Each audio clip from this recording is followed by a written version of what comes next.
Or like, yeah, Blender. But neither of us, we have friends that use Blender, power users, and like neither of us have decided to use it. I don't know, for whatever reason. I think it's just shows that it's good, but then it's slightly better. But then the learning curve of understanding a new language completely, it's like, oh, bro. Like, I mean, like, if it's, I'm only going to get a little like 10% better, but then I have to learn the whole new tool. I'm like, yeah. For me, wish it was that when we first started, because it's free, which is crazy. It's still free, right? Timing. Yeah, it's still free. Nice. Which is insane. Love it. Yeah. Because I thought, wow, I'm doing the process right. Kind of feel proud of like a real big boy. Yeah, I'm doing this professionally right now. I'm doing the sketching, I'm doing the spline, modeling and process. Now with the basic shell car, I'm putting on the studio to see how it breathes, how the reflection going. And I wanted to bring this up because in this stage, I start to feel so much doubts. I'm so insecure. Like, this looks crap, man. I did so much work already, and this look kind of meh. Is this my car after a week and a half or 2 weeks of working? Like, oh, man. It's gonna be a long journey and painful. And in some point, some point, you gotta see the engine, right? Let's be stupid. Let's go full on. What happened if?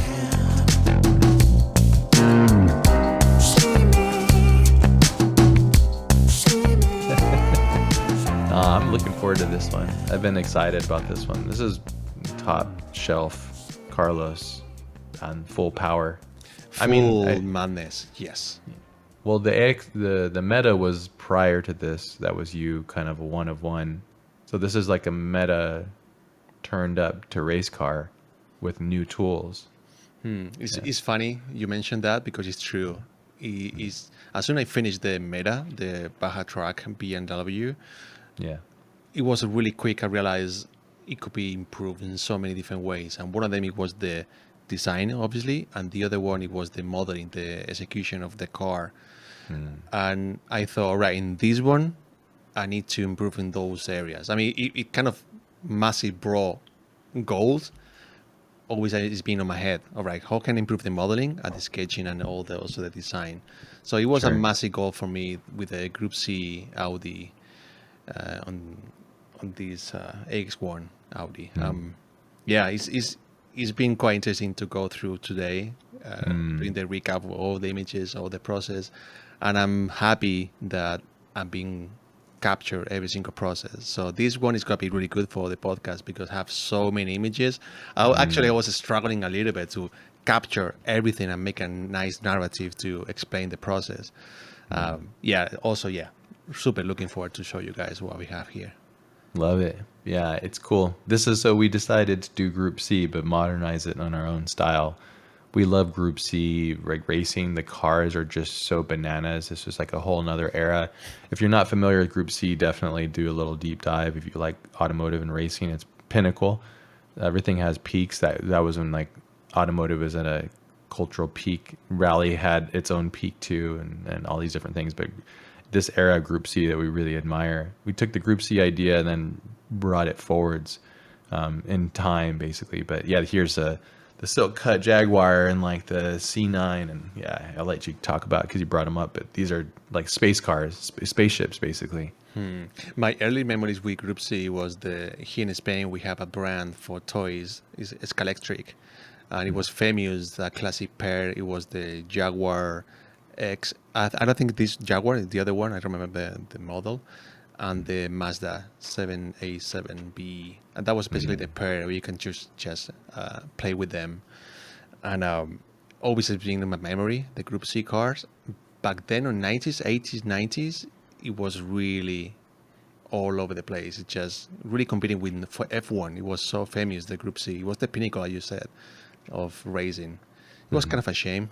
Everything diluted and fade away, but it was huge. Fatalities and rules and stuff, and things got a little too crazy. Yeah, right now nowadays it's like a lot, like one main company built a lot of the other cars, which is kind of a shame because they all kind of look the same for cost and all this kind of stuff. Whereas back then, I think they were using, different factories and stuff, but a lot of them were using their engineers internally, which is really cool. And that would trickle down through the actual company itself. So, a Peugeot car that you have on the road would be like trickle down from this information that they would acquire from these like wild scientific tests, basically. Because this is at the time, for a lot of cases, I mean, you had F1 running in parallel with this, obviously, but it was just so cool to see that amount of time, energy, and like just brilliant engineers and like putting all that energy into these crazy machines that are just designed to endure the stresses of endurance, fast, crazy racing, it's really wild. And it was pushing things on the threshold. And that's what's so cool. Yeah. I picked Super these ones because to me, if I had a memory of what is Group C for me, is these cars. Oh yeah, same. Something here was happening. I don't understand that, but it's the perfect proportion from the actual length, the width, the how high they are, the actual rear wing. I think I have almost all of them had the same thing in common. The rear wing is behind of the car. And I love that. It's so incredible to see that these cars with that massive wing on the back. So Mainly cool. these three, the Peugeot and Jaguar and Lola. And man, this Lola is so beautiful. I remember I picked this picture from Instagram and it blew my mind. I didn't know it was a Lola. And when I realized it was kind of a Lola T90. Yeah. So Lolas have been making really cool, beautiful, wild cars for a very long time, which is really cool. I would love to know like what aerospace stuff was out back then and being developed. Like it was probably like the F-14 fighter jets and these kind of things with like the NACA duct was like being used dominantly. Like you can see the NACA duct and like the Sauber C9 and like the C11, I think was other ones. But it's so cool to see the engineering. But a lot of the times the military complex and the aerospace would run in tandem with race car stuff because they would feed off of one another because they're exchanging engineers and like the materials like carbon composite materials and like all of these different things. It's so cool. God, look at the business in that cockpit. It's just like pure business, dude. And you're sitting right next to the fuel, like right there. Like that looks like the fuel pumps and the lines and everything coming off there. Yeah, that's just bananas, dude. man, it looks sci-fi. Come on. It's so cool. I love, love function-based, like engineered function-based problem solving. You just see it in your mind. If you have an imagination, all you want to do is like go like, what's that? What's this? Why is that? And I love it so much. Seeing all the mechanisms, Man. and the control units and. To me, if I say this is a Millennium Falcon or a car, I can't believe it. Yeah, whatever. Yeah, that's inside the 787B. Yeah, the Mazda. Yeah. So cool. Look at the aerodynamics too, the release pressure zones and like, So crazy. gnarly, man. Wow. Yeah. This really impressive to see. So cool. Look at those inlets that come in and pull up the air from the back. For the brakes? Yeah, it looks like it's for the brakes. Yeah, to cool off the rear brakes. Wow, so cool. This big like crash member, so cut, so cool. There's just so much to glean from this era. They're also so beautiful too. I mean, I know I have my own opinions. I don't think that Formula One cars look really cool, and some of the cars just look so ugly. They are ugly, but they're beautiful. I know they're engineered to be just destroy these things on track, but I don't know. There's something so beautiful about the shapes that they ended up finding from these cars, like the cleanliness of it and like the purity of the forms. So cool. Wow. Yeah, there's something there. It's about how clean it looks, how futuristic, how aerodynamic look like. Something is there. I agree that recently with the F1, it's just pure base performance as back then, but now it's being driven by data and airflow so specific where, there is no compromise for aesthetic. Makes sense. Only for safetiness and performance. That's it. There's no more room for anything else. And it looks in some point in 2007, 2008, the car was ridiculous. Just amalgamation of shape around the car. It was crazy. Try to figure it out. They realized about that, so they tried to minimize that more and more. But still, a massive gap between F1 or this Group C from the 90s. Or even like LMP cars now, because I guess that's the modern day equivalent to Group C. I'm not a race historian, so I don't know all these things, but there's an LMP car. Yeah. And the LMP cars are generally made by like Multimatic or like these big conglomerate companies that build most of the like the chassis and all these kind of things because they have to share parts and stuff. But when you look at LMP cars, they all kind of look the same. Mm-hmm. There's not a whole lot of difference. There is some like, Cadillac has its own design language and it really doubled down on it, which is such a beautiful thing. And like Peugeot does its own thing too. They did the wingless thing, which is really cool. And I think they bring back the wing for some reason. Yeah, they had to, I think. Yeah. Yeah.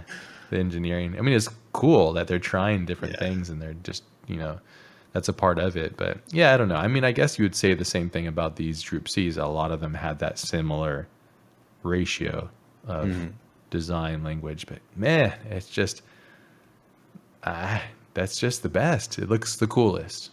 It just looks cool. I've seen a couple of these, not that one specifically, but a couple of them in person. Mm-hmm.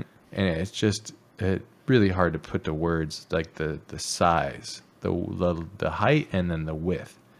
Look at that. It's just, it's so cool. It's tiny too, right? It's pretty big, but it's small. But it's not like, it's not as small as you think. It looks like it is, but it's not super small. It could be around. It's wide. Yeah. 4 meters length or 4.5.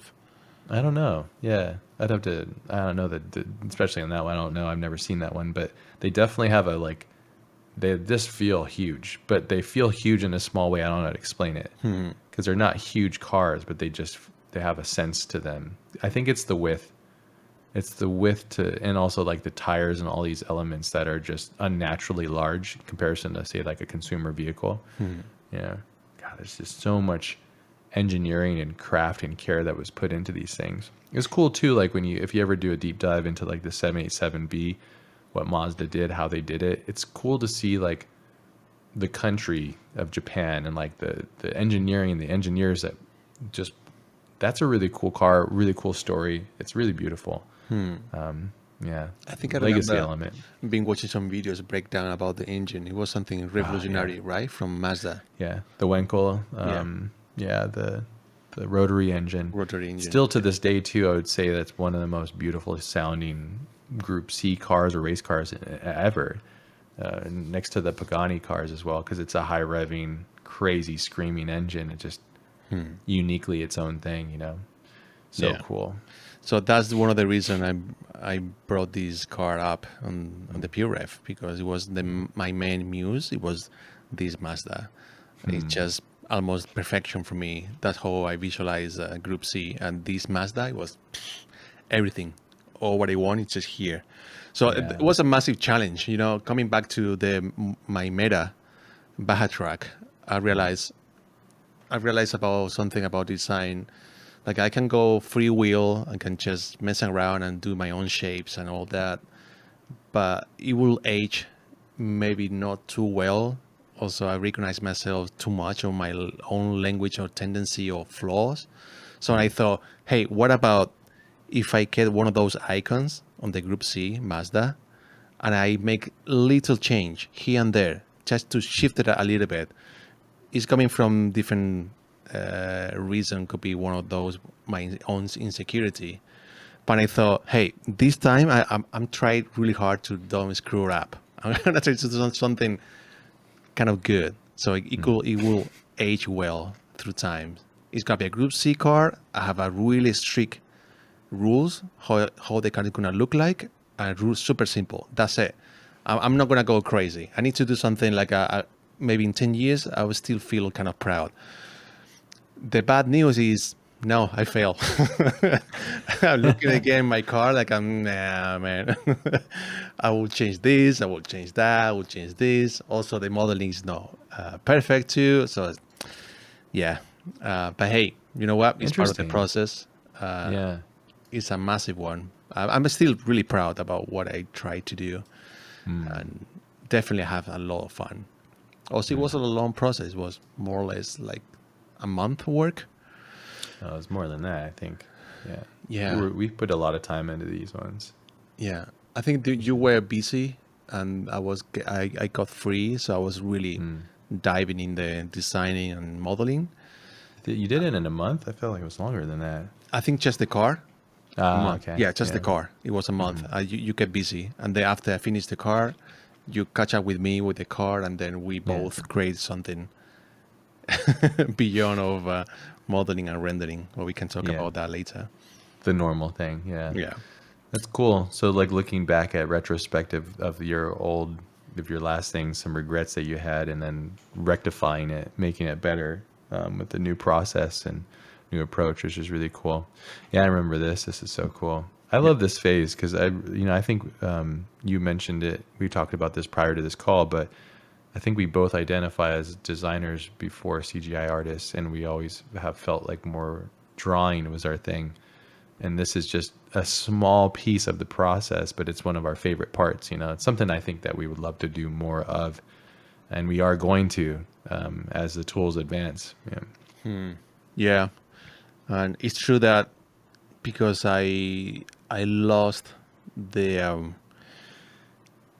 pressures of doing the modeling. I was like, hey, what about if I try to follow you? Because I know you do more than me. This step back and sketch first your ideas. Yeah. And sometimes I'm pretending I know what I want in my head, and it's just jumping straight away to CGI and modeling what I want to see. But it's true, sometimes I lose control, and I learned that from the meta. Right, I do some little bit sketch, but already based on a 3D model. So I thought, hey, this time, because I have already the what is my base, which is the Group C Mazda. So I'm gonna start from the scratch. I'm gonna try to define what is the main lines from my car, and that was basically the first day. Just all right, let's sketch again. It's been a while, Love and it. yeah, immediately show up what I used to like. These kind of aggressiveness, lean forward lines, at the same time kind of a classic look. Not really doesn't make anything weird in terms of lines. It's just everything kind of follow some rules. But you tell me, I'm pretty sure I'm still falling in the really specific tendency from myself, lean to. No, I think it's great. Yeah. I mean, you have a returning motif of your work that you do consistently, and that's what makes your style.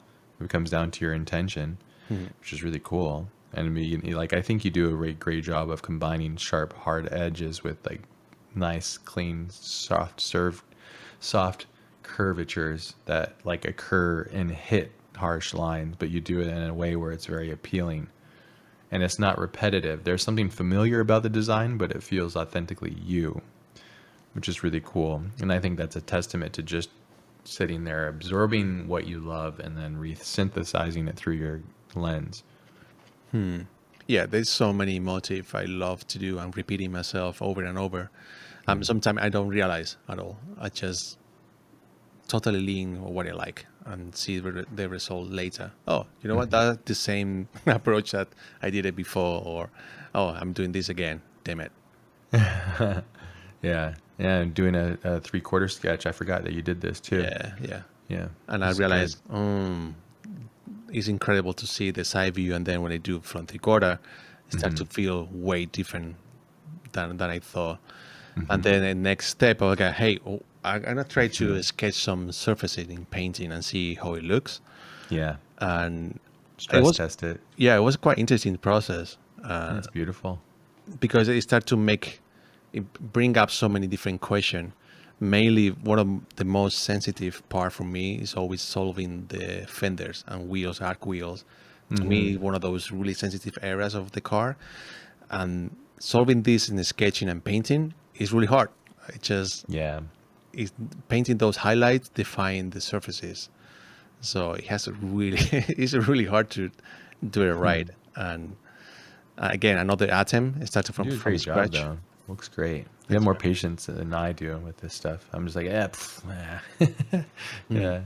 You really sit and work on it. Yeah. Yeah, because I thought, do I know really what is the surface of here? How much bend? How much curvature I have? I don't know. And it starts in painting, sharper. No, that's sharp. Maybe a little bit of softer, and then mixing all the different brushes to make different gradients. It define and create different shape of the car, and that was basically my goal. I felt like at this one it could be a really good concept to start to modeling.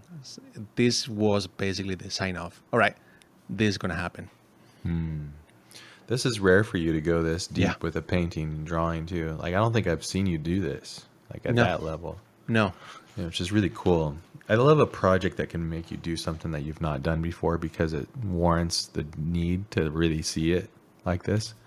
It verifies and validates a lot of things and helps you understand it. If you look at that comparison to say like the front 3/4 sketch and how many different decisions and choices you had to make between the two worlds, which is really cool. And also your painting, digital painting drawing ability is so nice. Like you even like created the fake HDRI like softbox light up on the window, and like that's cool. Like these are rare things that you're painting into it too, which is really cool. Yeah, I think I did this practice back then, I don't know, maybe 20 years ago, and it works really well. You can find so many amazing tutorials how to render a car, and I'm not doing nothing crazy here. It's just basic rules of Blocking making, in. yeah, blocking and then different grading and having. It's similar to rendering a car with different passes. You have the GI, you have the diffuse, and you have the specular, and then you have the reflection. It's doing basically the same thing here. Yeah, so cool. Yeah. Love it, and all the little details and stuff. And That was fun. I said, hey, what about this? What about that? No, what about this? well, because you were working big, then to medium, and now small. The final details that really it fools the eye into perceiving reality, seeing the scale of things. Because real things in life, that's why I think people are so opposed to say like the Cybertruck, because it's just there's no small detail. It's just large and medium, which makes it feel weird. I never thought about it. Yeah, interesting. There's no small detail. Yeah. Whereas like the Tesla Y, the new remodel, there's a big, medium, small element to that. When you don't have the small element, it immediately feels odd. We're used to seeing that. I see that. Like, look at that. That's that's not even the Cybertruck. Cybertruck's even like without the panel lines. Even it's like so flat, and I think that's why it's so opposing. It's why people love it. People hate it because of those two things. Yeah. Ah, that's cool, man. I never thought about it. That's cool. Yeah, it makes a huge difference. It helped to bring the reality, also the scale. Yeah, it does two things at once. And the reason why I think when you mentioned it's hard, the transfer from the fender imaginative fender line to where the wheel meets is that's where your design concept meets function, and they have to pair well. That's why it's a tension zone, because you're like, fuck, I gotta figure out how to blend these two things to find structure in it that it works. And that's when things become honest or not. And then your design fails underneath it or succeeds. Depends on how well you solve that transition. Because cars are like this beautiful blend of function and form. And when they don't honor that thing, say like the Cybertruck, for example, it feels weird. Not for good sake too. It's just weird. Or maybe it is too. I mean, sometimes I think it's cool, and then sometimes I hate it. But I'll never own that truck, so I don't. Yeah, so it's just my opinion. I have mixed feeling with the. Have you seen one in real life? No. They're quite large too. Yeah. Seems quite big, right? Yeah, it's just weird. But it's also cool that it exists. It's nice to see something different from like everything looking like a Camry or an SUV or something. But anyways, that's a diatribe getting on topic, it needs to happen. This kind of well, if you look at your references too, like if you look at how many small details are on those things, there's just a ton. You strip away all of the livery stuff, and you see like all of the little facets and mounts and nacoducts and like little pieces. I mean, they had to make it clean as possible, but there's still a lot of little details, like little rivets and little attachments and like heat shield plates and like all of these things. It's like all adds up. Yeah. Yeah. For sure, I wanted to feel in that way. It's not a perfect machine, futuristic machine. Yeah. It will Yeah. be more like a temporary 90s, 80s Audi car, slightly Yeah. modern. And Audi never participated in Group C, which is another kind of fun twist that you did. Yeah. Yeah, here we are. Got the good examples too. I think you helped me on that one. We were thinking about what car it could be. It could be a Porsche, could be a BMW, and you mentioned Audi. Yeah, yeah, You because I nailed think it. they just never did it. Yeah, Yeah, you nailed so it, it just man. makes adds to the value of like, and also I think you like that brand too, which is cool. Yeah, look at that thing. And this also helps as a study too, because you see the car that you're looking at without livery in the gray space. You go, okay, cool. Yeah. This car is from, I think it's from video game, not sure which one, and or maybe Squire, don't remember well, but this was basically my base to build from here, using this as a proportion wise and all the specs. It was perfect. Okay, hey, from here I can get just Reform literally it. doing my car. If you see that, Yeah, yeah. So you did like a soft render, and then just painted over the areas and reimagined it. So you had a good base. yeah. It's a smart move. It saves you from like getting lost in the tangential, like repainting everything. It's a good method. Yeah, Yeah, it because I helped see me the a wheels lot. in there. That helps a lot too. If you didn't have the tires in there, like it'd feel weird. But because those are real and you can see the Michelin on there and everything, it makes sense. Yeah. Yeah, it helps a lot because otherwise you get, first of all, you spend energy and time basically just doing the perspective, which is fine because also it's kind of fun when you are a little bit loose doing the sketch. It could be a little bit proportion wise, doesn't really matter. It's about the vibe of the card, how it looks. Yeah. But in this point, I want to feel as close as possible and really go in the details, what kind of surface I'm using, because I think it's basically in the end of the day, I'm not inventing the wheel, doing a new concept. It's a Group C car, so let's dive really quickly. Let's say quickly. It took me a few days to go Yeah. in this kind of a sketch, but totally worth it. The approach. Yeah, it's a really cool. It's cool that you've thought about that. And this is again, I think this is a hybrid workflow. If you didn't know CGI the way you did, you wouldn't understand how to access that and put that in and integrate it into your flow. Again, if the whole idea is just to convey ideas and design, who cares? It's like Yeah. use the process, use your tools, and then extract on that and build from there. Yeah, and just in a hybrid workflow, which is cool. Yeah, splines, my Yeah. favorite. I love This is splines. because you, man. I learned so much You never did from. splines prior? No, no, Oh, interesting. Yeah, no. it's all about the spline. Yeah, Spline, I think spline. that since we did a few collaboration doing the spline, I think I realized the magnitude and the power It's using the huge. spline. It's taking the sketch distilled down and turning it 3D. You can quickly see all the problems or perspectives, and it's so fun. Yeah, it's tedious and it's really challenging to lay out good master splines. We did that when we did the 240Z, which we'll do an episode on. Yeah, that was like one of the first ones we really jammed on together. Where we used it and something else too. Yeah. Yeah, How did this idea come to be?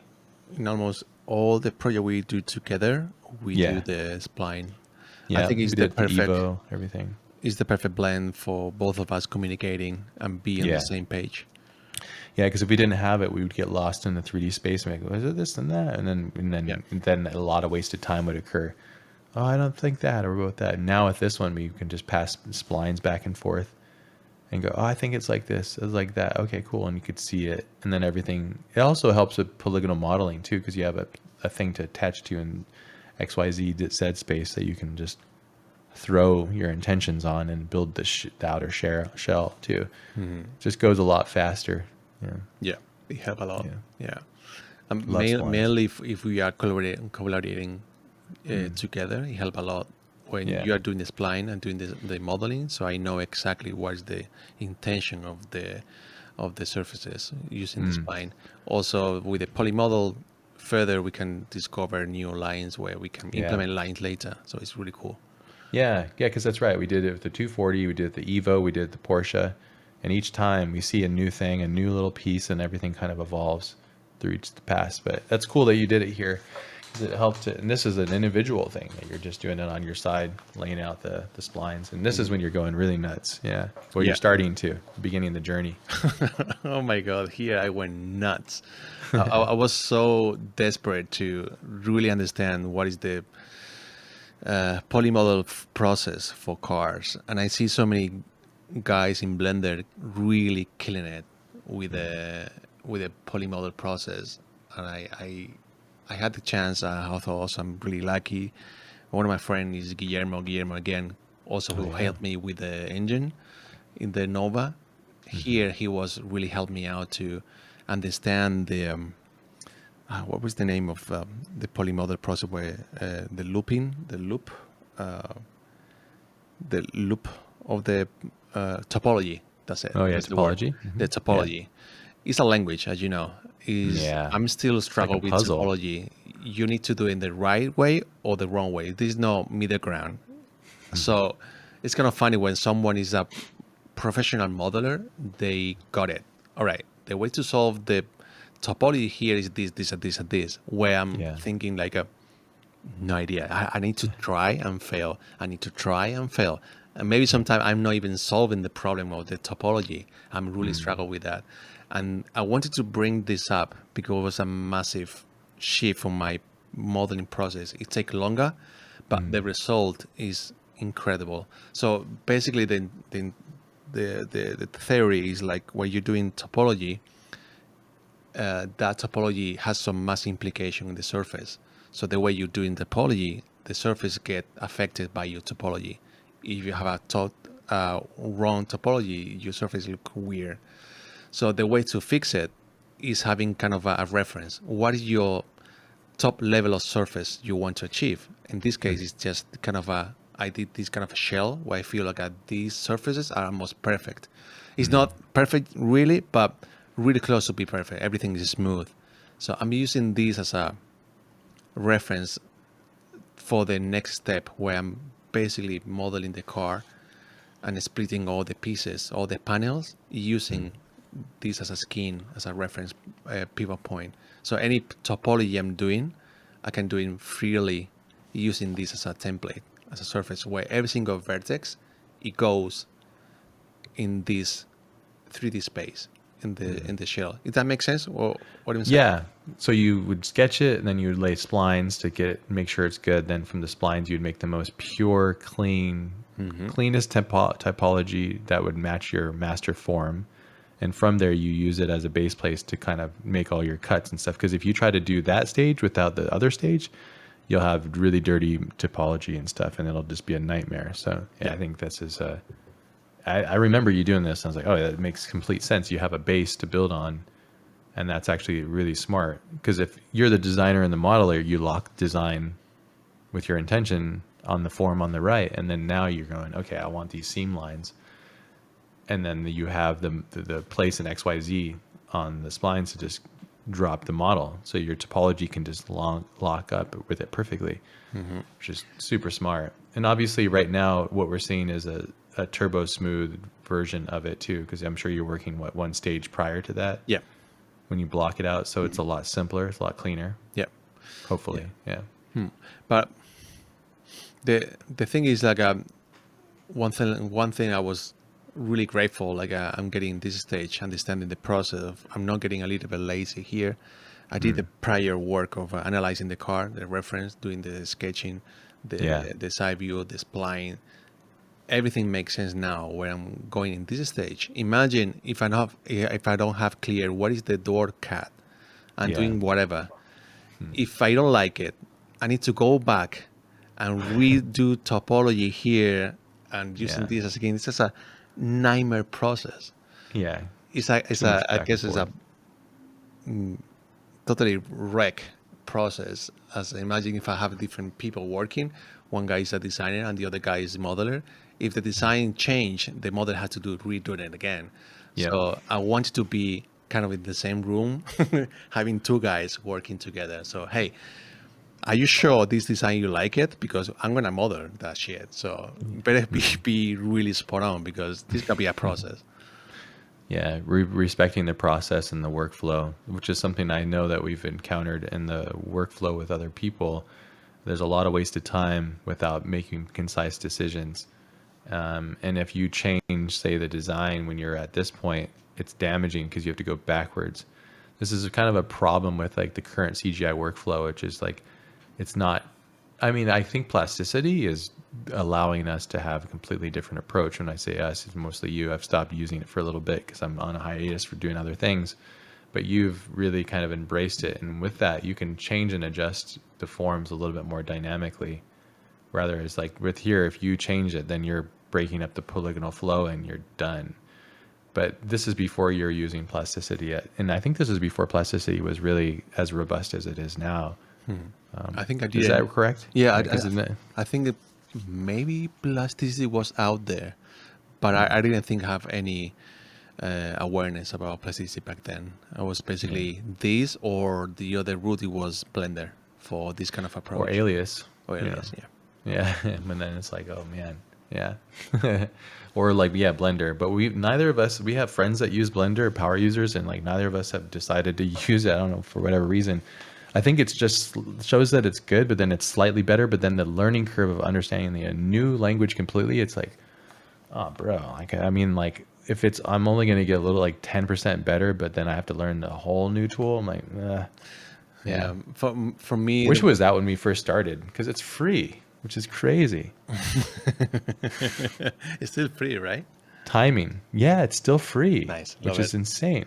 Love it. Yeah. I was really close to try it because the modeling capacity, but the only thing I was a little bit on the fence, it was the rendering engine, because I'm so linked to Corona or V-Ray. Like I'm not sure about it. I mean, we can argue about the quality, but I don't know, man. Maybe I'm so too biased. Nah, one's better. Nah, there's some people that have done some crazy things with Blender and cycles and stuff. But yeah, I think that was that. Yeah, it just, there's a lot of stuff that gets lost in between the two. But look at this though, blocking it out and getting the main block out from the main true form and seeing the panels. Yeah, I wanted to bring this up as well because I thought, wow, I'm doing the process right. Kind of feel proud of like a real big boy. Yeah, I'm doing this professionally right now. I'm doing the sketching, I'm doing the spline, modeling in process. Now with the basic shell card, I'm putting on the studio to see how it breathes, how the reflection going. And I wanted to bring this up because in this stage, I start to feel so much doubts. I'm so insecure. Like, this looks crap, man. I did so much work already, and this looks kind of meh. Is this my car after a week and a half or 2 weeks of working? Like, oh man, it's gonna be a long journey and painful. Well, because you're still in the big stage, though. You're in the big stage. You haven't gotten to medium necessarily. I mean, you're kind of close to medium, and you haven't done the small stage. And the small stage is when it all really comes together. Yeah, so many things to solve here as well on the back, and I was really stressed back then. Like, man, what is wrong with me? I thought I'm doing right, but not really. So many decisions to make, and doesn't really shine at the moment.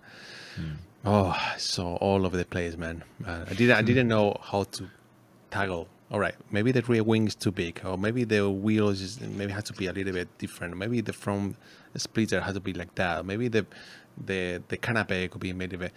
All this, it's just I don't know, man. I start to do a check here. Yeah, well, it is a lot of work still. Yeah, you got like a month of work ahead of you. Now I look at this like, oh man, wow, so much work I have. So much work. Yeah. What is this? It's just blending here, everything flat. But then you stop and you start to draw again. Yeah. To remember. Yeah. And then like, hold on, how am I gonna fix this? And I start to sketch again. I go, wow, what about this and that line? What about kind of having a massive strip line headlights hidden behind the body? What about some holes here in this shape? And something like I've been learning from you, watching you and the way you work. I get stuck, and then all right, how can I fix this? Going back to the board, I sketch on top as a client. Also I try to be as fresh as I can, step out of the process and think as a new viewer, detecting problems. So that's basically it. I'm sketching on the top, thinking, all right, what is the potential? What it could be improved? What it could be better? From here, like, oh, all right, I can breathe. I'm not doing that wrong. It just depends of grinding. I keep working at it and detecting small problems here and there to make the car feel real. Yeah, reminders. I think this is also why, like, we've been asked a lot of times to make like a Patreon or teach this stuff, or like, how do you do this stuff? And the only thing that we could solve is that we would do a podcast episode where we talk about these things, because how could we teach something that we're still not sure of? There's a lot of people that do that, and I disagree with their approach. I think it's scandalous. You know, it's like, let me teach you something that I don't even know what the fuck I'm doing. It's like, okay, well then, what the heck? So our process is constantly shifting and changing how you teach that. So like, this is a perfect example of like, you're following a flow and then you get lost and stuck. And you're like, okay, I mean, sure, I guess we could teach the stages, but then like at the same time, we're still evolving the stages. And so how do you even convey that to a complete stranger that has totally different intuition and different steps of choice making? It's like crazy. It is. It is. Even in the current days, right now, we are still having our own demons and fights, try to figure out things. Yeah, the process is constantly shifting, which is cool. Yeah, this is cool. Yeah, and now I see, and you do this a lot too. You do two tones, you play it, you get your mind to see it a little differently. You can create some like different vantage points in looking at things. Yeah, love it. Problem solving. Yeah, doing some work as well. So a little bit more menial work. Of the modeling process. Yeah, adding more little details, little things. Yeah. Here as well, I realized that window is kind of weird. In the sketch, it was there, but I thought doesn't work. So, all right, in this point, I was like, all right, I need to remodel again all the cuts from here. Oh, all right, doing everything from scratch. Fuck. Again. Is it faster the second time though? It's faster, yeah. It's faster. You can tell here the fix was all right. Now start to make sense. Yeah. Man, I mean, I remember you sent me that. I was like, this is looking so good. Yeah. So clean and so nice, and all the things are eloquent. You're doing exactly what you were set out to do, which is like a modern 787B, your style, with the design language of Audi, current day. Yeah, it's cool. It's kind of weird blend, retro, futuristic, Group C, kind of weird, but yeah, it's kind of cool, fun. With a massive waterfall, yes. Yeah, big. Want that super waterfall. Nice. Yeah. Some integrating the exhaust right there, and then more deep work. I mean, obviously, I'm moving forward time. This took me a while to solve it, but it's kind of exciting. How did you go about solving that? So obviously you have to do a bool, but you have to keep the topology clean on a curved surface with an oval cut. That's really difficult because you have like all these different tangents going on, and you've made it so clean it looks CAD, which is what the heck, man. Yeah. I basically the same rule as long I have the shell where everything falls and everything goes to place. This guy, come back to it.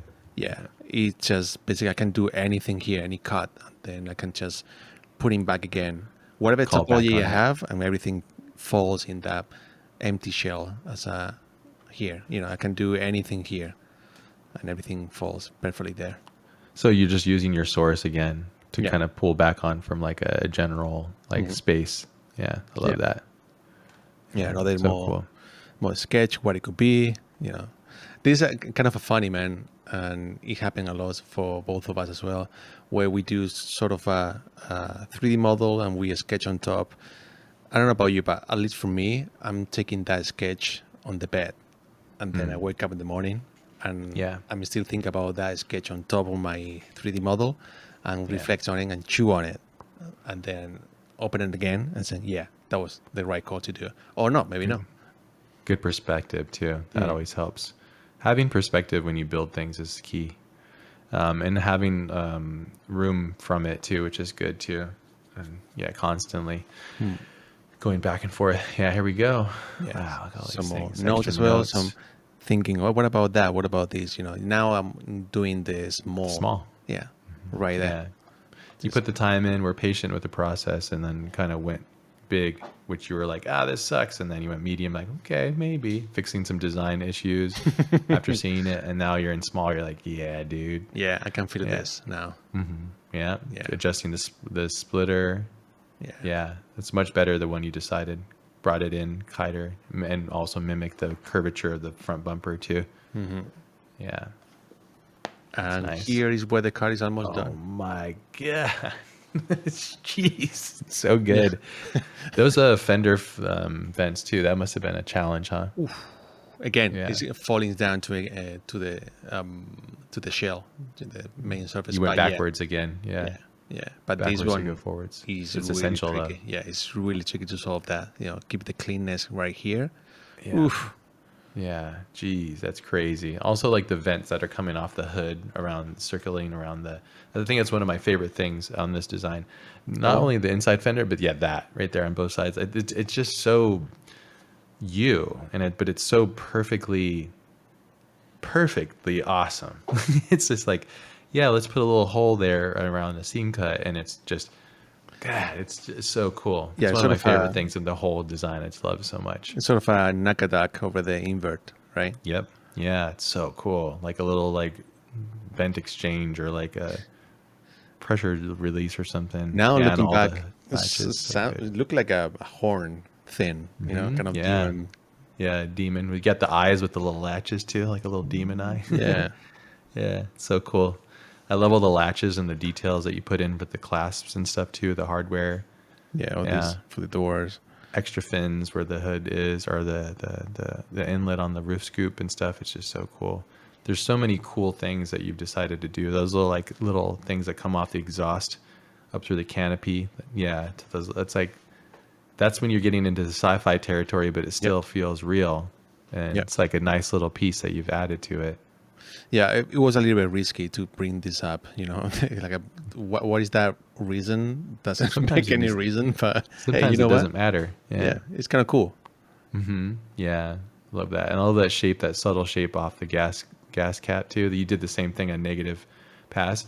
I just love it because I can tell at this point you've gone through the stage of like, okay, it's complicated and I'm challenging, and then you have the master form, and then you can just go in and cut and push and pull. It's kind of what you're doing with plasticity now. I can tell that you're just cutting, pushing, pulling. It's just what we're seeing here, in my opinion, is like we're seeing your mastery unfold, and I'm just watching it. I'm like, damn it. Thanks, man. It's so good. It's true. I think that you resume perfectly the workflow. You go to the big, medium, and small, and now in working in the small, I can go freely. I can test really quick things. What about this? What about that? Doesn't require that much of time. It's kind of fun process. It's more rapid. Yeah. And finally, the car is done. Wow, so cool. And the car is modeled. Yeah. Yeah. And even the small details and everything too. Yeah, and everything. Yeah, like the rear asymmetric light on the right, like the little plug, the air jack plug and stuff, and like right there. Yeah. So cool. Yeah. These big pieces inside, the vents. So cool. I mean, things you won't ever really see because it's hidden in the shadow, but it's not really visible. So but I wanted to bring this up because also I realized, oh shit, you know what? It's not really far off from the sketch after 1 month of work. So it was a kind of fun today recap everything, and I didn't realize. Oh wow! So it was planned from the beginning, and the model looks really similar. Yeah, it's pretty close to 1-to-1, all things considered. There's some changes, obviously, but it's pretty 1-to-1. Yeah.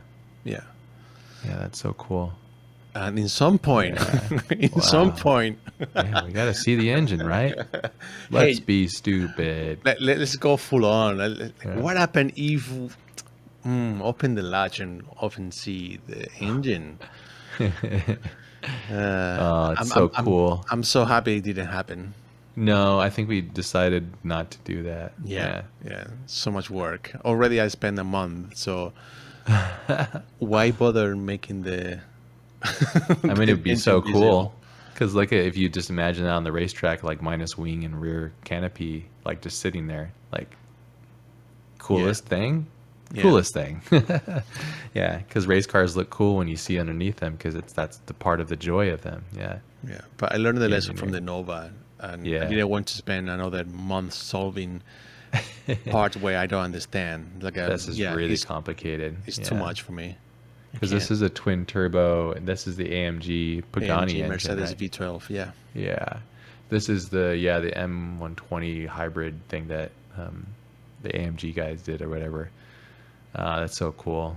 Yeah. But it was kind of fun to bring this reference because I was really close to do it. We were talking about days about, hey, what about this? Yeah, it's gonna be really cool. I'm doing this and that. Yeah, let's plan it. Yeah, it just goes until it's just a long rabbit hole. But it's really cool to see that you were thinking about it and that you were smart enough to decide not to, that the car was strong enough that you didn't need to do it. Yeah. Which is also like because like, okay, so yeah, you have this stock car that you can throw in there and then you could, but then when you go, if you want to go as far as like we usually go, then you have to remodel most of that. And that's very complicated stuff considering that you're not a mechanic engineer. So you have to reconceive of like, well, how does the plenum flow to the left side bank for the intake manifold? Like, I don't know. I have to figure this stuff out as you go. And it's really complicated. Plus that exhaust goes out the rear, whereas yours goes up to the roof. So you'd have to bring all the exhaust from the turbos out to the top, which would be a complete rebuild and a rethink. And that's all re-engineering of plumbing. It's like nightmare. So you technically have to change your design in order for that to work. And that wasn't a part of it. Yeah. So cool though. You should have done it, dude. Come on, man. If After this podcast, you just start working on it. I mean, let's go wild with this. I mean, if there is any car to spend the time to make an engine for that car, it could be this one for sure. Yeah, this is just such a special car. It's one of my favorites. I always say that about your stuff, but I just love it so much. I think again, as I mentioned, it's quintessentially you. It's your design instincts in it, but it's also not going so far away from what exists. It's just a reimagination of something that's really cool, and I love it. Thanks, man. Yeah. And obviously, now we are in the CGI route and going wild again. And modeling's done. Modeling is done. I'm going to the UDIMS heaven and UDIMS heaven. Susus Painter. Where here, sorry guys, I didn't have many screenshots, but you can tell the amount of UDIMS. Yeah, I think I have almost 18 UDIMS, sort of. Crazy. A lot of details. This was crazy. Yeah, that's a lot. Yeah, 18, because so you took the whole exterior, unwrapped it reusing Rhizome, and then brought everything into Substance Painter, and then now you have 18 UDIMS because it can't handle all the detail, and then you're just going crazy. Building decals, and so now what you're doing is you're building the base diffuse, right? So you have all the data, and then you have a gloss as well. Here is basically playing around what it could be the theme, the livery, the main hero livery of the car, and it's kind of fun process where I was studying, all right, what I can do for enhance the design of the car. You know, everything has a purpose on the design decals. So this line kind of classic Audi red, kind of a tinted line. So everything kind of match, and all the kind of a position of the decals has a kind of a meaning as well. You know, everything match with the design of the car. God, so cool. You know, everything is red, awesome. Everything is matched here. The massive shape of the Audi everywhere. Yeah, I can see a little bit in the interior too. It's so crazy. So cool. I love the design, the shapes too. And it's like, again, this is like modern day Audi branding. Like kind of connecting to it, which is really fun too. Yeah. And you've done that large like typeface on the MS60 as well. So you're bringing back the MS60. This, I would say this is an evolved MS60, wouldn't you say? Yeah. Because the MS60 was like, you did some stuff, but you didn't have enough time to go this wild. Yeah, it has the similarities, intention for sure, at least for delivery as well. You know, I love big type and big decals, and this for sure had to happen. And I knew it's gonna be the AX1 on the top Yeah. with the scoopies, but also here as well, it was the intention of start to play out, going wild, and think about, hey, I love the carbon fiber. This car has a carbon fiber for sure. But what about if we have different carbon fiber? Sometimes it's visible, sometimes it's semi-visible, and sometimes exposed. So all what you see here is just the intention. What it could be every single pieces, decals Different with masks. different carbon fiber exposure. So yeah, all these has to be different carbon fibers. That this basically is the layout of what it could be further doing this kind of a different material. So I have almost 4 different carbon fiber to this car. It's just mental. Yeah, they have to make for it. Yeah, so you can have different windows into the weave and stuff. Yeah. Yes. Adding to the visual complexity of it. Yeah. Yeah. So cool. Crazy. So here is when it start to Yeah. blend together. All the texture are done, the carbon fiber as well, and now it's time to Nuts. try to squeeze it and try to be specific. What kind of carbon fiber? What is the tilted? What is the version? What is the color? What is, going nuts with the texture? Like a crazy quilt that matches the new pattern that you've designed for it, which is pretty cool. This is also the one that the shader that doesn't have a ton of anisotropic data, so it doesn't flicker. It's a faster. So I think this is like when you're re-engineering the carbon fiber texture for a very simple, fast one too. Yeah. And that was just affected and cheated by making it less deep of the sheen, and then also creating a satin clear, so you don't have all that bump and pop, because the Corona really suffers when it tries to calculate all of that micro bump and all that stuff, that micro normal and stuff.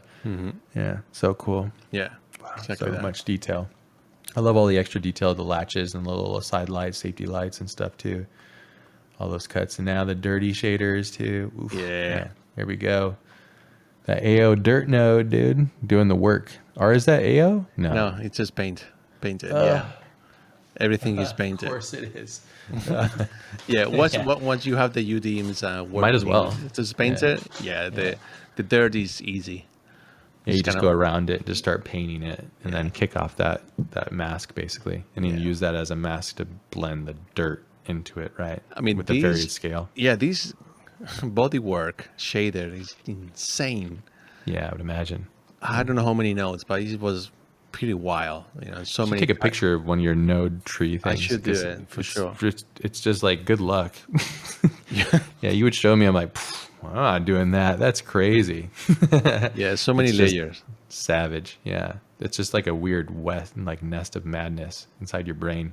Yeah. Yeah. But now these are the first renders. I believe Studio? so. Yeah, I think it was the first renders. I was really looking forward to see it in white on white. Like, this Wow. car had to be in white. Yeah. And this Wow. basically that. Yeah, because we love the Group C stuff. We've seen a couple like in our references that were completely white. We're like, yeah, that's the best because you can see it and it looks like a legitimate race like rocket ship. God, I love those lines. Yeah, for me, my personal favorite is that like all those lines that you see in the hood and that top view where that's just it's just so cool. It doesn't look like a race car, but it does. It's like it's uniquely its own thing. All of those design shapes and like things that you've done to it. Yeah, Love it's it. coming back to the sketchboard. The lines is basically that. Yeah. All the So intention cool. is there. Yeah, and also this is like still we're also using like we're using Resolve, or we're using After Effects for grading. I think After Effects. Yeah, yeah, I can tell. I remember when we were first using it, we were pushing really hard, taking the digital cleanliness out of an image. So often it's like the CGI is cool, and then I think a lot of artists that I've seen doing it, they just stop from the render. It's like, no, you got to keep going. You have to take off that edge that the CGI gives you, which makes it feel false because it's just too crisp. Too crisp, Too too sharp, fine, too too sharp. perfect. Yeah. Yeah. Yeah, I love those renders though. Yeah, having fun here as well. Once you So have cool. all the layers, all the option for play with different opacity and and liveries. Like, it was really fun to see because in this moment you were also sharing with me some liveries, so I get inspired. So I came back here to play with the liveries. Hey, what about this? What about that? Because let me show you this, if you don't mind. But I think this, of course, this is basically the spoiler for the next episode. And the top card is from Ash, and the bottom is from mine. So we were thinking, hey, what about having two Group C cars? And when I saw yours, I got, oh man, oh motherfucker. I had to try to keep up with you somehow. Jeez, what the heck? I'm not going to have the patience and tolerance of ridiculousness that you go with modeling and everything. So I was like, I'm just going to try. Man, but look at this. Fucking hell. Yeah, super weird. Such a weird car. I just love it, man. Pure weirdness. I guess that's exactly, we repeat ourselves a lot, and this is like the repetition. We're doing a thing right now at two cars, and that's kind of similar.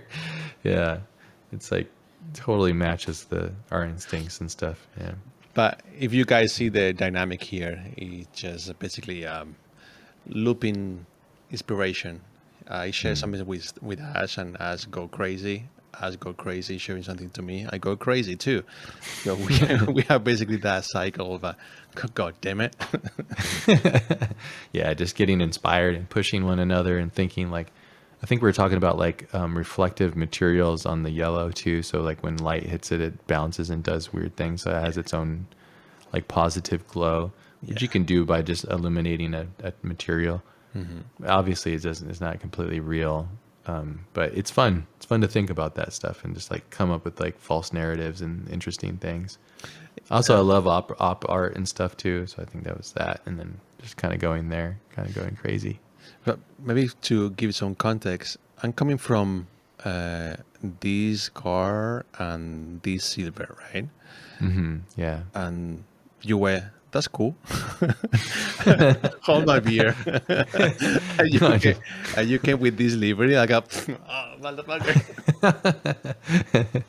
Yeah, I have to be weird. That's my superpower. I got to be weird. I got to break the mold and be weird. It's my only competition at this point. Nah, man, you kill it here. Even trying hard on my side as well, trying to do something weird as well. It's an option, but it didn't click as hard as you did, man. Just nothing close. What's cool you went there though. I think these also were really cool. They're their own thing too. It's like less of a contrast, but more of like a subdued, like kind of mature. And also those colors are really interesting on those forms too. It's like military colors on like a race car, which is like a nice hybrid. Again, the power of CGI. And at this point, you've done so much work just to get here. Might as well try and see. Totally. Yeah. Yeah.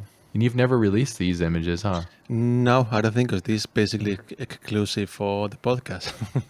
There's a lot of those in here. Yeah, I love them though. Yeah, we should release some of these things. We have so many things we've never publicly shared. Yeah, like all of these tests, like they're cool, and they're final renders too. So it's like, I don't think you've ever published those either. No. Yeah. You got to make a folder for me. I just dump it out online. Yeah. Share it. I think these are out there for sure. In release.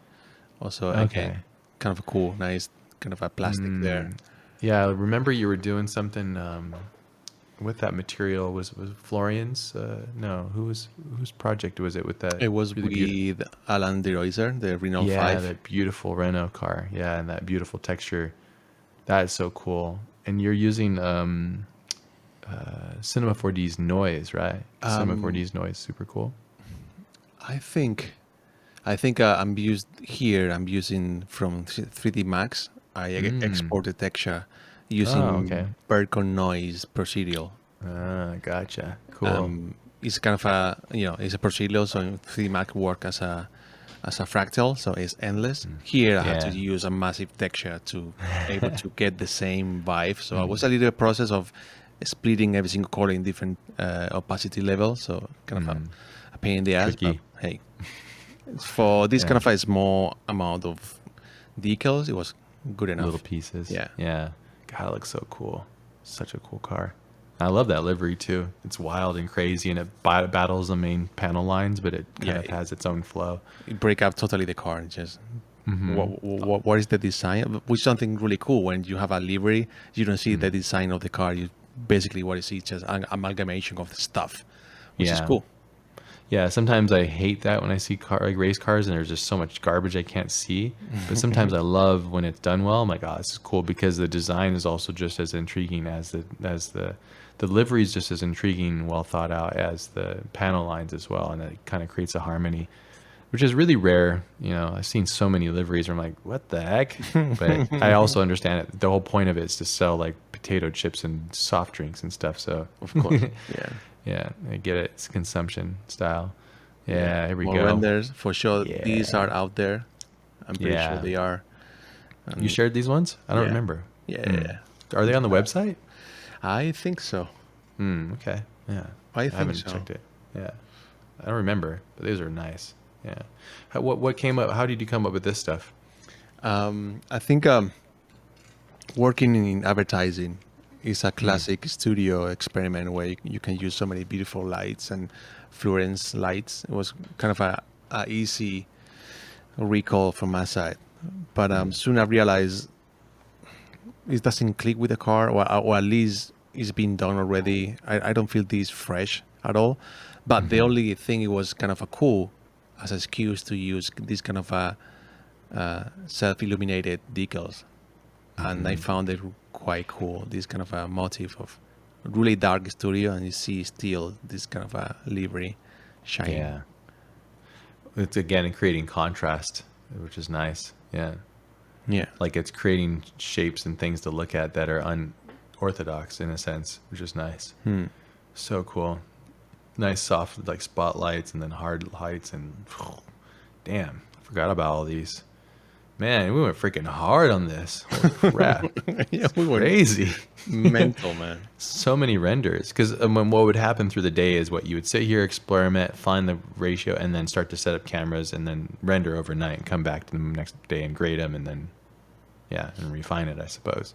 And then off to the next challenge. But this is like a day or so? No, I think it could be maybe more. A couple days? To be able to get this, 2 days. I would say. Oh, okay. To the work of exploration with studio lighting. Yeah, full freedom. If you're a client out there, don't expect that we would do this that quickly. Yeah, because this is basically only you instinct of moving cameras and capture renders. You have to direct precisely. It will take me easy a week minimum to be able to, hey, let's nail what is the intention here. What is the feature of the car? What about this perspective? What is that? It's endless. You can go mental. Yeah, with kind of work, it's just another world, just crazy. There's too many cooks in that kitchen. I can also see in the image up into the top left that's in the corner, that one is that's a replication of that really beautiful shot you did with your Stratus. Yeah, which I love that. The little animation you did and everything too. So cool. Yeah, it's cool that you're coming back to these things and pulling them out again, motifs that repeat. Yeah, it's cool. Pretty much the same thing. Yeah, that's why maybe we didn't show that much, because I don't want to expose these kind of renders, because I don't feel it's special at all. That you're inventing a new thing. Yeah, it's just everything, a mix of everything. I've been working on advertising, which is, I don't think it's fair. Well, it's really cool though. I like it a lot. So much mood. Yeah. Smooth. Oh, here we go. All right. Now we're getting For instance, serious. Here I was like, this is more like me. All right. This is something like I feel proud. I can just share it. And we doing this. Full power, dude. Oh my God. Yeah, I'd say this is a CGI at its finest. You're at the final pinnacle. I mean, geez, dude. What the heck? This one. All of the details. It was a nice discovery. Hey, I can do in this kind of level of detail. Oh yeah, I can do this. That's kind of cool. So cool. Yeah. If I could show you that when you're in doubt at your modeling phase, like it's going to eventually look like this, would that make you feel better? Or would you be like, the work, it's so much work? No, I think I feel proud, despite all the work we've done. And I think it's funny, man, because in the end of the day, it's because we doing the design. I mean, the CG work is, I feel proud. I feel it was kind of cool, and it was a fun process. It's a lot of work to do, but it it wouldn't work if the car is not there. Mm-hmm. Sure. So Yeah. the car needs to be spot on, and then I can enjoy the process of CGI. If the car is not there, I mean, I don't know about you, but in my side, so many times I've been working client work where the car is not really my cup of tea. And I Sure. really struggle to find angles or find shots where it could work. Just it's a hassle. When you fire yourself from the job, say, I can't help you. You know what? Your car is so ugly. It's so ugly, I can't freaking help you. Yeah. What we can help is we'll redesign it for you. You should have hired us before. That's a SOS to everybody. Yeah, just hire us to help design it. We'll do the whole process. That's probably the best way. Damn, dude, look at that thing. Also, the background, the environment, like taking that thing that never existed and put it in a simulated reality. It's just the best. The grading is fantastic on this too. It's like Thanks, man. Almost black and white, which is cool. Fully desaturated, makes it feel real in a sense of like high contrast. Kind of overcast shit. So cool. I love it. Yeah, this one was special, and I wanted to bring this as well because I put all the emphasis to make a 360 environment in CGI for Cinema 4D. This one, it was Cinema 4D. It was the first time doing it. And it's funny because we realized how bad Cinema managed this amount of asset. Yeah. And I went full power of really making sure this could be useful for daily basis of IPRing. It was a pain in the ass working with this environment. So we use it only once. I think only myself. Yeah. We use it for these renders, and that's it. Move on, because this environment is too heavy. Yeah. Well, I think we were talking, we really wanted to have reusable sets that we could reuse at 360. And that's like so difficult to do, mainly because we just have so many cars and things that we want to rebuild, but we don't want to rebuild the environment every time because it takes so much time to do that. But unfortunately, Cinema 4D's biggest weak point is it can't handle heavy data. It never has been able to, unlike say like 3D Studio Max, you could just munch through huge amounts of data. So it lags, everything is horrible to deal with, and it just becomes a pain. I don't think they can ever change or fix that, but that would be nice. And unfortunately, it just couldn't go past this. You know, I thought was really sad the other day. I was thinking that we have all these files. We saved them. They're all here. But like, I'll never want to reopen some of these files ever and ever look at them again. It's a bummer because it's so much work. There's so much time, energy, work, effort put into it. But maybe that's the point. It's designed to be this way, and then that's it, and then never again. Yeah, it's a part of the process. We learn about what it could be done, what is not useful, and we learn about this. Imagine how stupid it will be creating more environment like this heavy. It just doesn't make any sense. Why would you do it? Yeah. So cool though. I mean, yeah, because if everything you see there is CGI, there's no HDRI in that. Yeah, the mountains, all the palms, all the trees. hangars over there. It's just CGI. I mean, there are instances still, but like what you've done there is just fantastic. Yeah, it's cool because like, I mean, I'm just saying that as a fan and observer of what you've done. Like, you're just taking things to the next level and adding to it and then pushing it. This one, I think you pushed it all the way to the edge. Yeah, this is an iconic render. We've used this many times in various like ways of communicating what we do. How did this come about? Because it's a fantastic one. Like when do you pull references and look? I think I know the answer, but I'm just, maybe people would want to know. Not sure, man. If I have any specific render reference. Did you have it in mind? Night, lights, smoke, rear. Did you have it in mind, or did you just kind of start to throw the recipe together? No, I think I've always been present when we talk, and also really present from the cinematic language. And it's always easy to pick. Hey, what about we do something really moody and cinematic? Fog is part of it, and I think you do as well. Too many and a lot. So I'm just embrace it and take it as well, and get inspired by you as well, doing all the VDVs and smoking scene. Was I doing that with the triad at that time? You think? I don't think even it was the triad. I think it was more. I think it was you did already the Batman car. Oh, that was probably around the Batman time. I mean, also, you know, if we look back at the Dodge concept car in the studio with the fog and the lights too, I'd say that it's again, these beautiful repetitions of things that you love, continually doing them and then advancing them, bringing this car in rather than the Dodge. Yeah. You know, taking the MS60 and evolving it beyond that, tying it to Group C, which is cool. The only reason you can get this kind of high look at something is because you've done so many. There starts to be clusters of patterns that occur, and you go like, oh, why am I doing this? This is really cool. Or how am I doing this? Or why is this returning? And it's a beautiful image. It's a beautiful render too. And it's like, it's crazy to think the amount of density of detail that you put into it. And I love that you're just like, yeah, I'm just gonna leave that like that. Take it away on the fog.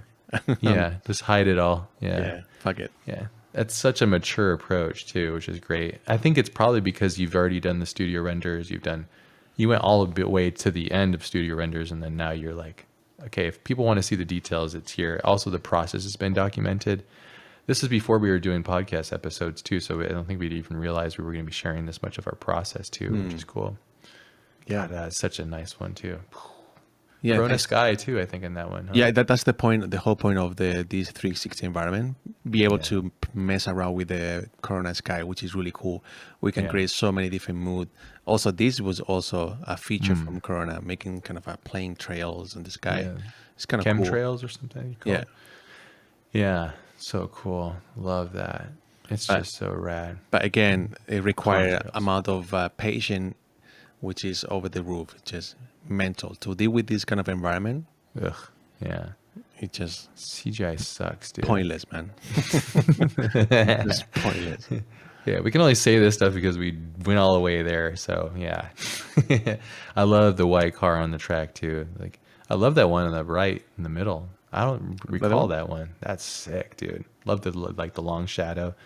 So you're using Corona Sky and you're moving the sun around. Yeah, so powerful. Yeah. And I don't think it's working really well. I don't know. I think I mess around too much with the grading. I start to feel a little bit flat, and the white get a little bit dirt and get too greeny. It's not really consistent. I don't know. I feel like I mess around too much. I went over the top with the grading. But on this whole series? Yeah. I love it. I love the addition of the texture of the lens kind of flare thing on that wide close-up shot. It's really smart. It makes it feel so real. Also how blown out it is. It's very film or digital camera, which is a digital camera can only handle 14 stops or so. Yeah. Dynamic range, so it's going to blow out the highlights, and then you have this natural feel. The bounce too, that's kicking off from behind the camera too, kicking up, which is nice too.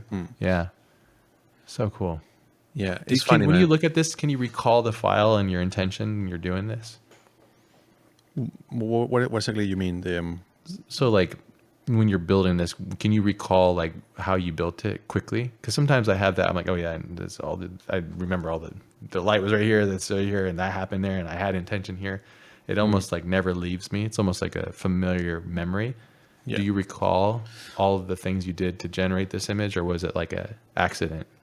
No, I knew it was going to be like this shot because this is one of those features of the car where I love. It feels so futuristic and so clean. And I knew it's going to be something like a really wide angle, really close to the window. It's like an 18 mil or something. It could be, something like a 23 or 25 or even 18. And get really close to the cabin because the car can hold it. And it will be backlit where it goes through the windows. So that was for sure. As soon as I was messing around with the car, this could be one of the shots. I was really looking forward to do it. Yeah. And it was basically layer by layer, putting the sun on the front of the camera and putting in the back of the camera, putting maybe a white wall to bring those bounce on the car as well. Yeah. And from here is pretty much that, just moving the sun a little bit on the right, on the left. What about this? What about that? What kind of the shadow? So directing every single detail. What about the framing? A little bit up, a little bit down. What about tilted? What about a little bit more handheld? And the end of the day was basically going to grading, messing around with something like I'm still on the fence about the flares. Always I'm really picky about them, and It always looks natural though. always I'm a struggle, man, with the Sure. Well, it's like car. either good or not. Yeah, it has to be spot on. Otherwise, you see it immediately, and it doesn't work. Yeah. So it's really distracting. So always I'm a little bit hesitant to use it. But here I felt like Worked a great. kind of work. Yeah, And I works. left it. It totally works. Yeah. Yeah. Yeah, I think it's mainly it works because it's a direct light. It makes sense that it would catch the light, and also this feels kind of like a candid shot, so it kind of blends to those two worlds, and it all kind of connects. But yeah, it's cool. It's cool to know that, like in your mind, that this is what I mean. And we have a lot of talks about the debate of our tools, how they're evolving, they're changing, CGI, AI, all these things. And I think what's really cool is the data's still there. I can still open these files if I wanted to, or if I had to, I can go in and emulate. The thing is, the user is still there. The memory of being able to remake the recipe is there. I think that's the key. And it never leaves you, so it's just a matter of evolving that recipe, I suppose. Using different tools, different things, and coming back to these files mentally. Sometimes I like to do that without even making a file. I'll just kind of mentally come back to the idea and how did I do that? Oh yeah, like this. Sometimes you forget. Most of the time it's usually there. And it's super cool there. Looks like a photograph. It's crazy. Yeah. Yes. It's funny, man. You mentioned that because this is something like really well. I'm really struggled to find my work photographic, and always that is basically my fight with CGI because I Yeah. want to achieve that realism to be able to bring my ideas to reality. So the best way we use so far is CGI, and man, it's not there yet. No, I mean it's extremely close. And the reason why I think it feels that way is because when you put this into without context of a photograph, it feels real. But when you put this next to a photograph, let's say you photograph the 787B, the same thing, same light, everything, but you took a real photograph of reality, it would make this look so fake. But when you control it and you make everything CGI and then you kind of have it in that space, it feels real. But it's a whole new era on its way, so it's going to be very interesting. And that's all I'm going to say. This is really cool, though. Yeah, super thanks, man. cool. Wow. Yeah, I have plenty of Yeah. renders, and these will be a new batch of renders we made recently, applying the haste library. Looks so good. It's so good. we I love knew the it. camera zoom and everything. So good. Yeah, that was kind of a fun shot. Such heavy renders. Yeah, super heavy. Yeah. This is a CGI background. Yeah, HDRI or something? we are using this is Polyheaven HRI, Polyhaven. Yeah. and this that's one right. is CGI background Oh, nice. Good memory. HRI. Yeah, Yeah. Yeah, that's cool. I love the haste delivery. It fits the car like so perfectly. so well, man. Wow, I'm impressed. It seems like the car is being designed to wear delivery. the delivery. Yeah, Yeah, it's so good. And this is also the old logo too. We've removed the exclamation because people were saying hasty. Hasty? So without that, it's just haste, which works nicely. Yeah, wow, look at that. It's so cool. All Yeah. the details. I like this render because you see the car almost perfectly. You So see what is perfect. going on. Yeah. Yeah. Big soft bounce up on the top right, huh? You see Yeah, this kind of check it out. intensity shadow, dark, Yeah. and then super bright shadow. So nice. Yeah. Because it feels like a real big building right next to it, which feels natural too. Yeah, like there's a big building behind the photographer. Yeah. Onto the right. Yeah.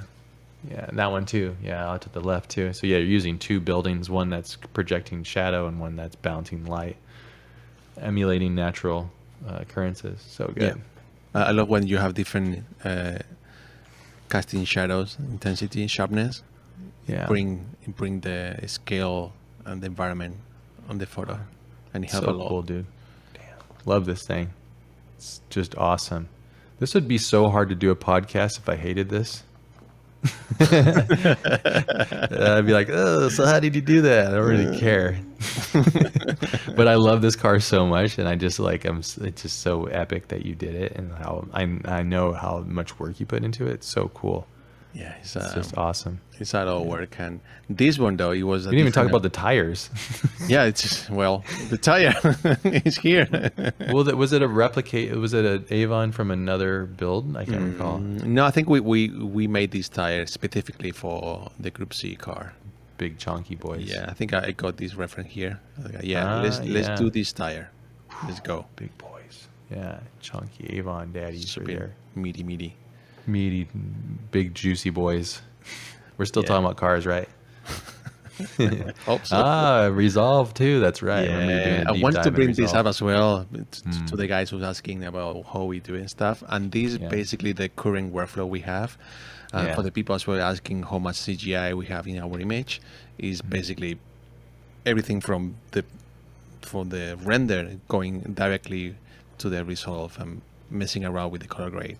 There is no any Photoshop or any highly Photoshop production there. I mean, I think this render has but I think it doesn't make sense. Some updates. I think this is all render, but you can get idea about the transformation of color grade going for the raw render result and the color grading. Yeah, using just rounding off everything, slightly changing the color tone. Yeah, using Resolve here. Why do we use Resolve? For my side, I feel super comfortable messing around with dials, changing colors, and seeing real time really quickly how it affect my render, and it's super fun to do.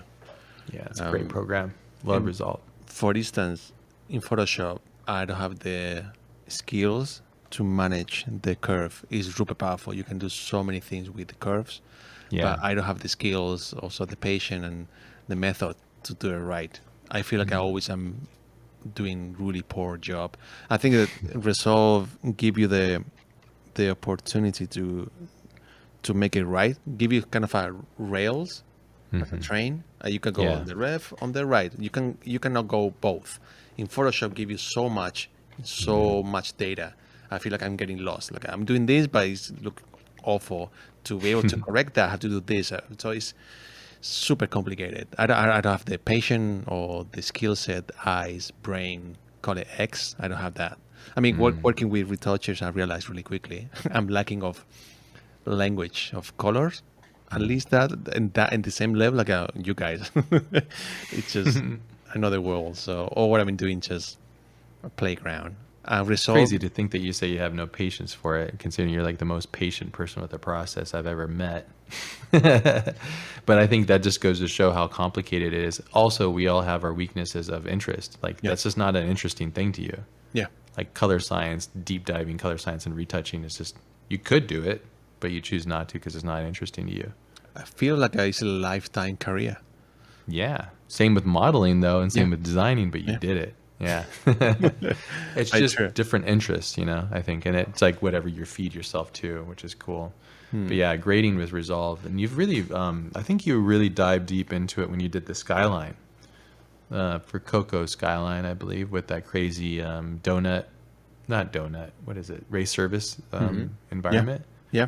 That was when you were kind of deep diving a bit. And you were like, check this out. Like, oh, cool. Because I was using it prior on Chimera and stuff, I think. Yeah, you showed me your footage and it blew my mind. Like, man, this looks like a cinema. I want to try that too. It's huge. Yeah, it's such an unlock. And I realized how fun it was. Like, man, this is so cool. Yeah.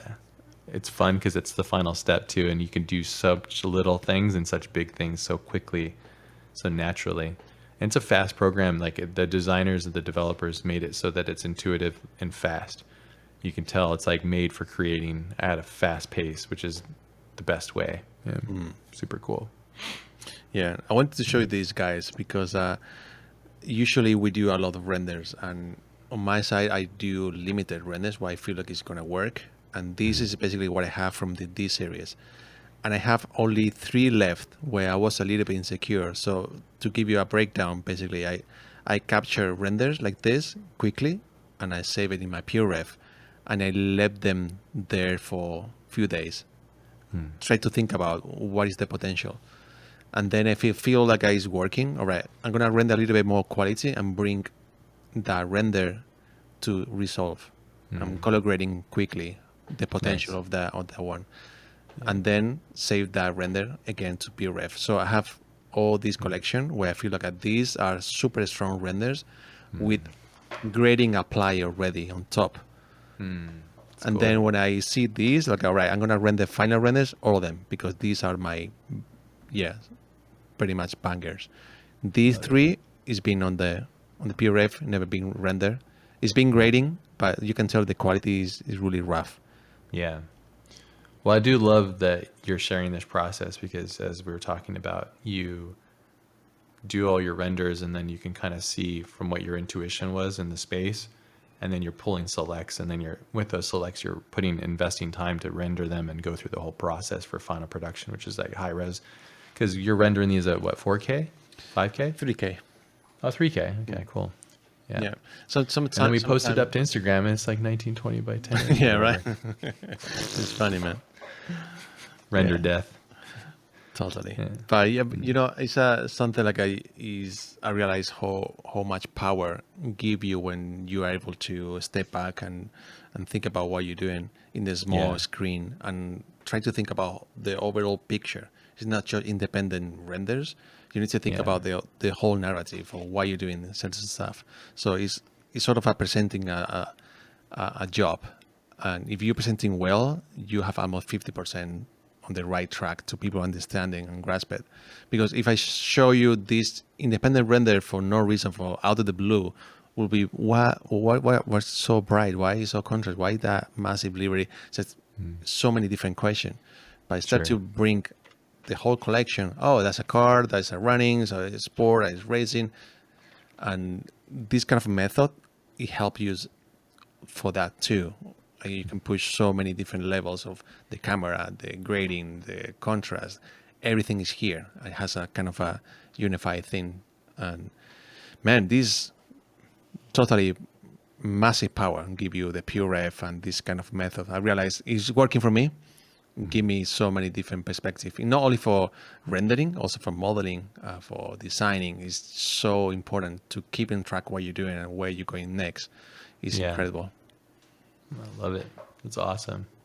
So much to learn from this this journey that you did. It's a huge one. What's the biggest takeaway you think that you had from the AX1 when you look back at it with some perspective? It's humbling. It's humbling. It's humbling because I feel like I have so much to learn. When you finish a project, you feel proud. You think you did something good, and after a few months, you're looking back like You don't like it? Yeah, I like it. I like it. Cool. I think it is a time capsule. Yeah. It could be. You can improve on it though. It could be one of my best design, I would say. But you went really deep with this one. Yeah, but I feel proud. At least I can say that. My takeaway is from here. I will say it's like it's easy to diminish the importance to keeping track what you're doing, and sometimes I get a little bit lazy. I will say that, or you pretending you know what you're doing. Maybe you have to be more honest. Say, let's not rush on this process. Let's just wait a minute and think about what it could be the best approach to really make the really a strong foundation on your project. Yeah, that's awesome. I mean, it's cool. It's humbling, and also really cool that you've learned, considering all the things that you've gone through with it, to the journey, and how many hats that you've worn through this process: the designer, CGI artist, 3D modeler, refining things, having objectivity, texturing, rendering. I mean, again, it's the same process over and over, but now it's just more intense, which is cool. Hopefully, I think we have a very strong, loyal, small, concise community that follows what we do, and I think that these, hopefully, these episodes share some of like how we operate and what we do, and then also gives you some inspiration for your own journey. Because as I mentioned earlier, it's so hard for us to even convey how we do what we do because it's constantly changing. But it's also just part of the process, and like you can hear it from Carlos. He's proud of this, but at the same time, there's always room for improvement. And admitting complete pride would just say that, oh, I've made it, I'm done. So it's like there's still always a journey to be had, you know, which is really cool. Yeah. I will say that if these guys, as you said, if we can bring the inspiration from others, and people get inspired watching these two nerd guys trying hard to do something, is I would say that could be my ideal. And because sometimes, I don't know, at least for myself, when I sit down, it's really hard to see the incremental improvement. You don't see until maybe years pass by, if you are patient enough to keep doing what you're doing. And sometimes it's really hard to keep in track, and it's really easy to say, you know what, I'm not good at this, just fuck it. Or maybe it's just you need more time to keep grinding and keep working on it to make that improvement visible. So if we recap for so many episodes we have on so many cars we have already, I can see an improvement on myself. So I feel good. So this project kind of capture that improvement, or at least I like to see as improvement. I love that. I think it's a great way to end this episode. I think it's fantastic, and this is a special one. And I really appreciate you sharing your honesty and your process with us. And it's really inspiring, obviously, always inspiring. And it's really cool to see this one. I've been looking forward to this one. So it's taken us 21 episodes or 22 or whatever to get here. I'm stoked that we got it in there. So, and hoping everybody enjoyed the episode as well. And looking forward to the next one. It's going to be a crazy one. Yeah, it's going to be a crazy one. I'm really looking forward to see how you break down your creation. That'll be a fun one. Yeah. Yeah, it's going to be fun for sure. Awesome. Thank you, guys. Hey, everybody. Have fun out there. Adios. Keep making awesome stuff.